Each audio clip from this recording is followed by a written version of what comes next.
आज का हमारा टॉपिक है विद्युत क्षेत्र में आवेशित कण की गति तथा गतिज ऊर्जा की गणना करना।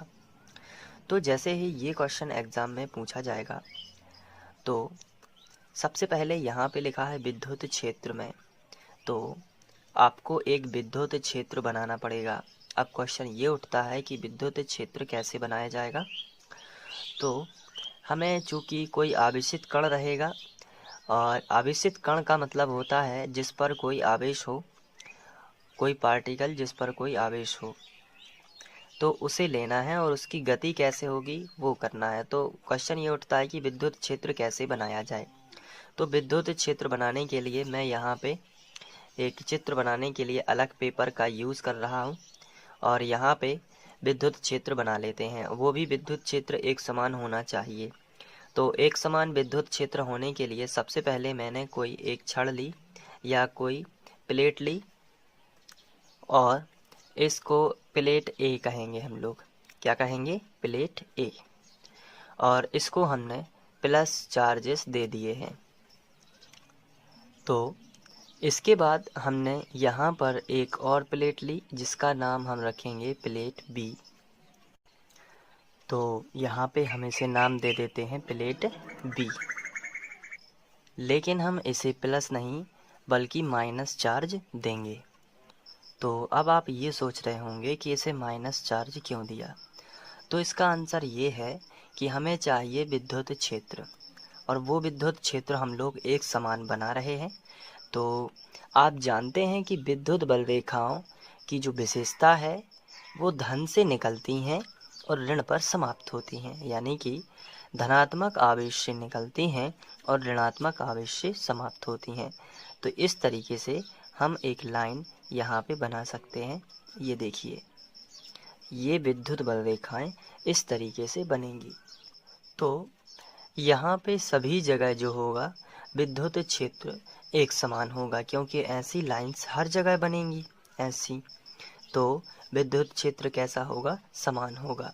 तो जैसे ही ये वाला क्वेश्चन एग्जाम में आएगा, विद्युत क्षेत्र में आवेशित कण की गति, तो विद्युत क्षेत्र बनाने के लिए हमें ऐसा एक विद्युत क्षेत्र बनाना है और उसके अंदर कोई आवेशित कण ले लेना है।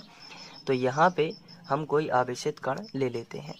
तो इसके अंदर हमने Q आवेश ले लिया, तो आवेशित कण हो गया Q विद्युत क्षेत्र में। तो ये हो गया विद्युत क्षेत्र। अब इसकी गति का हमें व्यंजक व्युत्पन्न करना है, यानी गति का मतलब क्या होता है? v, यानी कि वेग निकालना है, और v का मान पता होने पर गतिज ऊर्जा निकाल ली है। अब आपको ध्यान से यहाँ पर देखना है।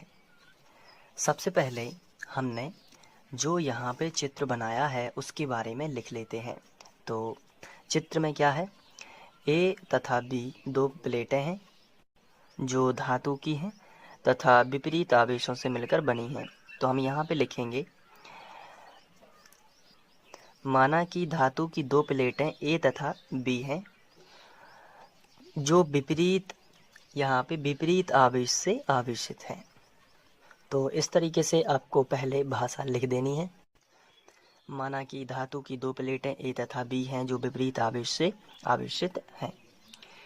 अब यहाँ पे प्लेट A को प्लस Q आवेश दिया गया है तथा प्लेट B को माइनस Q आवेश दिया गया है, और दोनों प्लेटों के बीच में m द्रव्यमान का कोई पार्टिकल है, कोई कण है। तो लिखेंगे दोनों प्लेटों के बीच, तो दोनों प्लेटों के बीच m द्रव्यमान का एक कण है जिसको Q आवेश दिया गया है। तो हमने यहाँ पे लिखा जिसको Q आवेश दिया गया है। तो इस तरीके से हमने सबसे पहले भाषा लिख ली। तो अब बात करते हैं इसके क्वेश्चन के अकॉर्डिंग कि हमें निकालना क्या है। तो यहाँ पे लिखा है विद्युत क्षेत्र में आवेशित कण की गति। मेन पॉइंट पकड़िए, क्या लिखा है? गति। गति यानी कि वेग, और वेग का मतलब क्या होता है? v। तो असल में हमें v निकालना है। तो v निकालने के लिए गति के तीन समीकरण होते हैं। पहला होता है v बराबर u प्लस at, दूसरा होता है s बराबर ut प्लस 1/2 at वर्ग, और तीसरा होता है v वर्ग बराबर u वर्ग प्लस 2as। ये 3 समीकरण हैं जहाँ से हमें भी मिल सकता है। अगर इस वाले को छोड़ दें तो पहले समीकरण से और तीसरे समीकरण से हमें भी ज्ञात हो सकता है। तो सवाल ये उठता है कि हम इन दोनों में से कौन सा सूत्र लगाएं। तो इसका सीधा सा जवाब ये है कि पहला समीकरण टाइम से रिलेट करता है, यानी कि पहला समीकरण समय भी साथ में रखता है और तीसरा समीकरण समय साथ में नहीं रखता। इन दोनों में यही डिफरेंस है। तो क्या हम पहले समीकरण का इस्तेमाल कर सकते हैं? तो आंसर है नहीं। क्यों? क्योंकि हमने जो यहाँ पे रूपरेखा जमाई हुई है इसमें कहीं टाइम के बारे में नहीं पता है कि कितना टाइम लगेगा, और बिना टाइम के पता हुए हमें गति निकालना है। तो ऐसी स्थिति में हम गति का तीसरा समीकरण लगाएंगे v वर्ग बराबर u वर्ग धन 2as, जिसमें u जो है प्रारंभिक वेग है, v जो है अंतिम वेग है, a त्वरण है और s चली गई दूरी है।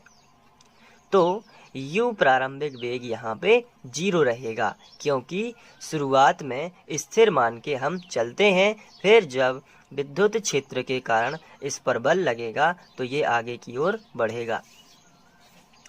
तो ये है गति का तीसरा समीकरण लगाने का कारण।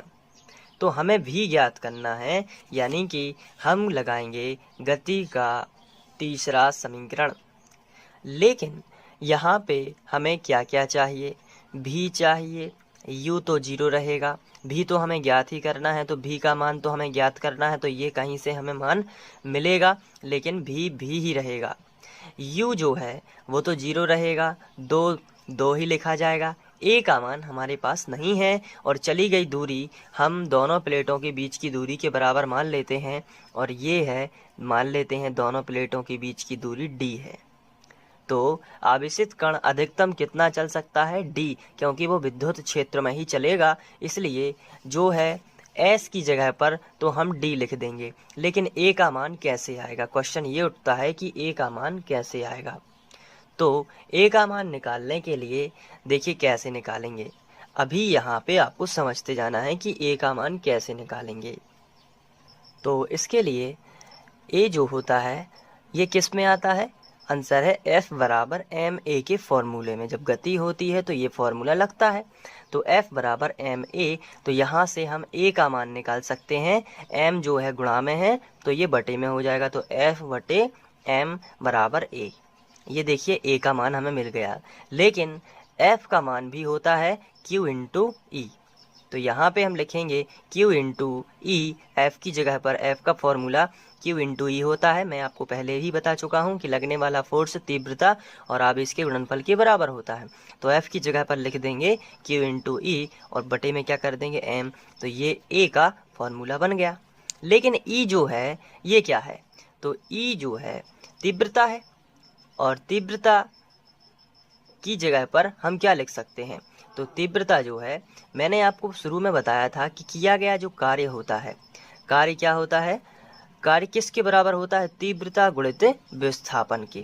तीव्रता गुणित विस्थापन क्या? कार्य। और कार्य ही क्या कहलाता है? विभव। इसलिए v बराबर तीव्रता गुणित विस्थापन E इंटू डी हम लिख सकते हैं। यानी कि E का फॉर्मूला बनेगा v अपॉन डी।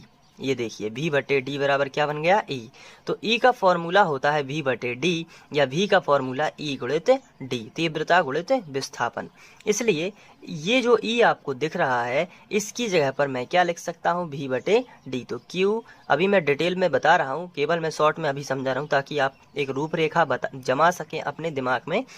तो Q ज्यों का त्यों, E की जगह पर v बटे डी और ये m ज्यों का त्यों। तो इस तरीके से a की वैल्यू हमें मिलेगी।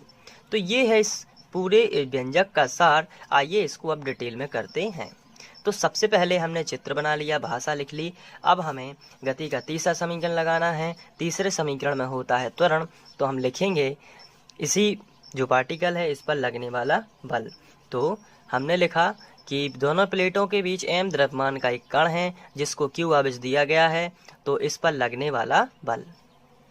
तो हमने लिखा इस पर लगने वाला बल, और बल का फॉर्मूला क्या होगा, F बराबर ma। हमने ये लिखा, तो यहाँ से हमने a की वैल्यू निकाली, तो F बटे ये गुणा में m है तो कहाँ पहुँच जाएगा, नीचे। तो F बटे m बराबर आ जाएगा a। परंतु F बराबर क्या होता है, Q इंटू ई। तो हम यहाँ पे F की जगह पर क्या लिख सकते हैं, Q इंटू ई। ये हमने लिख दिया Q इंटू ई, किसकी जगह पर, F की जगह पर, और बटे में क्या कर दिया, m बराबर a। हम यहाँ पे लिख देंगे चूँकि F बराबर क्या होता है, Q इंटू ई, आवेश गुणित तीव्रता लगने वाला बल है। लेकिन जो E है इसकी जगह पर हम लिख सकते हैं V बटे डी। तो Q, E की जगह पर हमने लिखा V, और बटे में बटे वाला नीचे आ जाएगा D, और ये M ज्यों का त्यों बराबर A। यहाँ पे भी हम दे देंगे चूँकि V बराबर क्या होता है, E गुणित D। विभव बराबर, हमेशा याद रखिए विभव का सूत्र तीव्रता गुणित विस्थापन।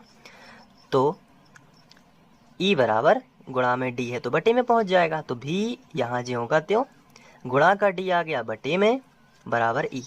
तो इसलिए E की जगह पर हम V बटे D लिख सकते हैं। तो E की जगह पर ये लिखा है, देखिए V बटे D, और M ज्यों का त्यों, ये आ गया A का मान।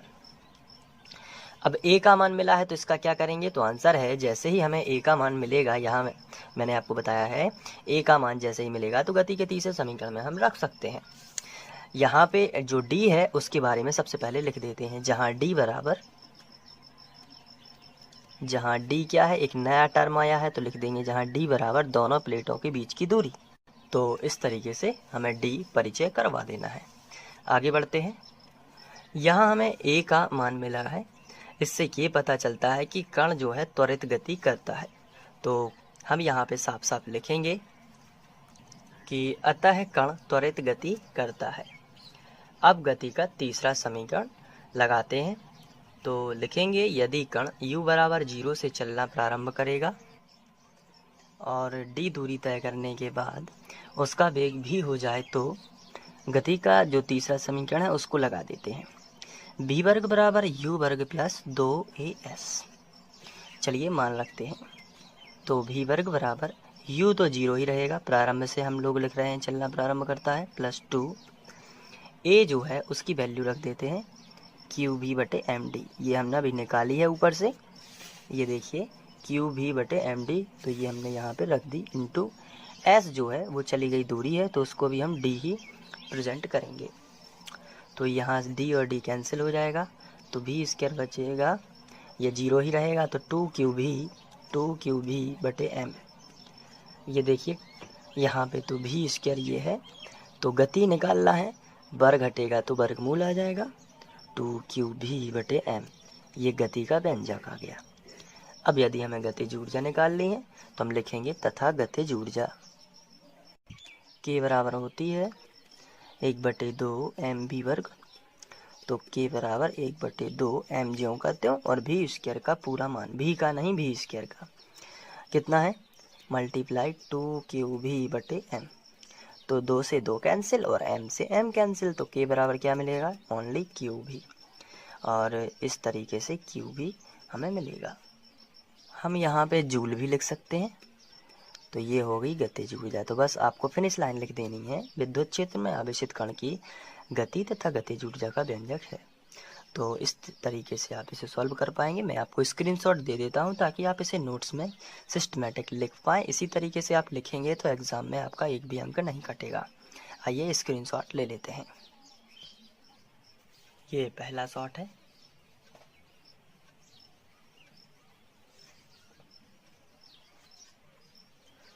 इसके बाद ये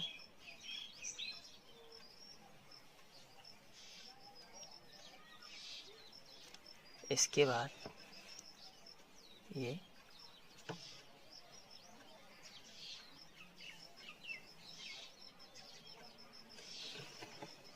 है ये